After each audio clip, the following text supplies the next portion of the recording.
Welcome back to another technical video. Today we're going to be going through your question, answering it, and hopefully finding that solution for you.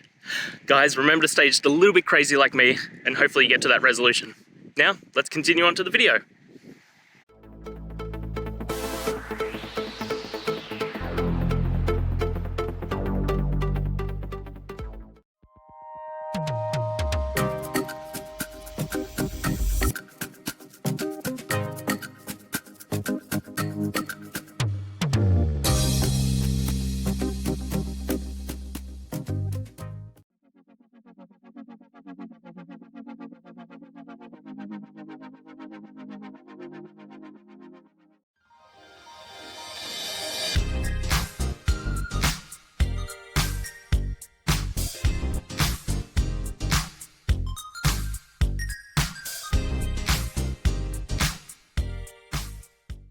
And that's it, guys. I hope this video has helped you find that solution that you're looking for.